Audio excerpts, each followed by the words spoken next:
कभी किसी से नाराज हो जाएं तो सिर्फ इतनी दूरी रखें कि एक कदम, एक मुस्कान, एक प्रेम भरी नजर और प्रेम के 2 बोल से सब ठीक हो जाए। इससे ज्यादा दूरी रिश्ता खत्म कर देती है। रिश्ते ऐसे बनाओ कि जिसमें शब्द कम और समझ ज्यादा हो, झगड़े कम और नजरिया ज्यादा हो। सफलता एक बुरा शिक्षक है। यह लोगों को यह सोचने पर मजबूर कर देता है कि वे सफल नहीं हो सकते। श्री कृष्ण और भक्त की एक प्रेम कहानी सुनाते हैं। एक बार की बात है, किसी नगर में एक राजा ने एक मंदिर बनवाया जिसमें श्री कृष्ण की एक मूर्ति भी रखवाई, लेकिन उसकी कभी पूजा नहीं की। पूजा करने के लिए मंदिर में एक पुजारी को रखा गया। पुजारी नियमित कन्हैया जी को नहलाता और बड़ी ही श्रद्धा भाव से उनकी पूजा अर्चना करता। राजा भी रोज कान्हा जी के लिए एक फूलों की माला भेज देता था और जब वह दर्शन करने आता तो पुजारी उस माला को उतारकर राजा को पहना देता। ऐसा करते करते पुजारी की भी उम्र बीत चुकी थी।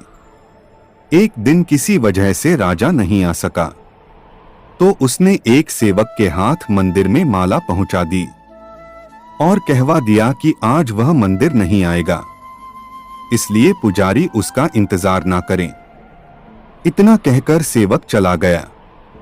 पुजारी ने हमेशा की तरह कन्हैया जी को माला पहना दी, लेकिन जब शाम हुई तो पुजारी यह सोचने लगा, माला उतारकर किसे पहनाई जाए। उसने सोचा, क्यों न ये माला आज मैं ही पहन लूं।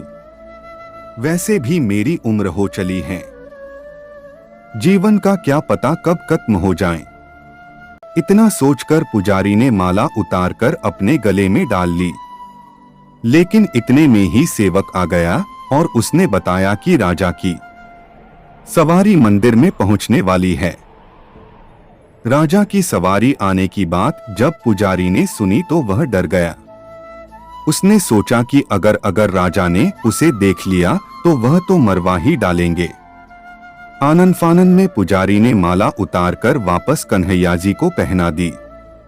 जैसे ही राजा अंदर आया तो हमेशा की ही तरह पुजारी ने माला कान्हा जी के गले से उतारकर राजा को पहना दी, लेकिन माला पर लगा सफेद बाल देखकर राजा समझ गए कि पुजारी ने यह माला स्वयं ही पहनी थी।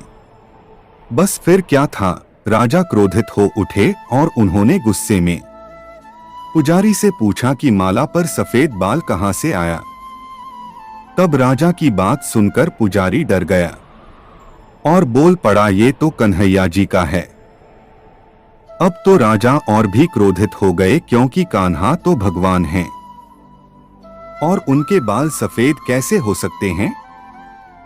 इसीलिए राजा ने फरमान सुना डाला कि कल श्रृंगार के समय राजा खुद आएंगे और देखेंगे सच में ही कान्हा जी का सफेद बाल है या पुजारी झूठ बोल रहा है। उन्होंने कहा कि अगर पुजारी ने झूठ बोला होगा तो उसे फांसी दे दी जाएगी। राजा का फरमान सुनकर पुजारी का बुरा हाल हो गया। तब रोते रोते वह भगवान की शरण में पहुंचा और उनसे कहा कि हे केशव, मुझसे झूठ बोलने का अपराध तो हुआ है, लेकिन हो सके तो मुझे क्षमा कर दें और राजा से रक्षा करें। पुजारी ने कहा कि हे माधव, आपकी सेवा करते करते करते मैं वृद्ध हो चुका हूं। अब आप मुझे माफ कर दीजिए, ऐसी गलती दोबारा नहीं होगी।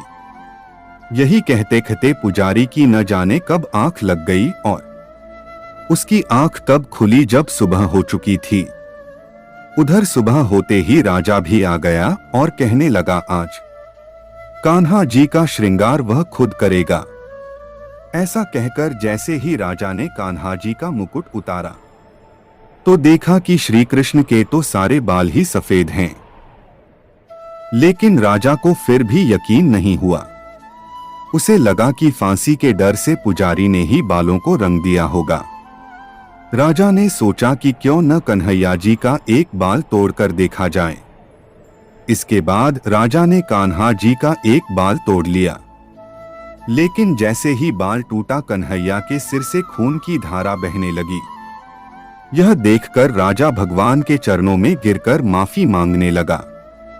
तभी श्री कृष्ण की मूर्ति से आवाज आई, हे राजन, तुमने मुझे केवल मूर्ति मात्र ही समझा, इसलिए आज से मैं तुम्हारे लिए केवल मूर्ति मात्र ही रहूंगा। लेकिन पुजारी ने सच्चे मन और पूरी श्रद्धा से मेरी भक्ति की है, इसलिए उसकी अनन्य भक्ति को देखकर मुझे अपने बाल सफेद करने पड़े। कन्हैया जी ने कहा कि भक्ति में कभी भी संशय नहीं होना चाहिए और सच्चे भक्त की लाज तो मैं कभी जाने ही नहीं देता। दोस्तों, इस कहानी से आपको क्या सीख मिलती है? कमेंट में जरूर बताएं और चैनल को सब्सक्राइब जरूर करें। धन्यवाद।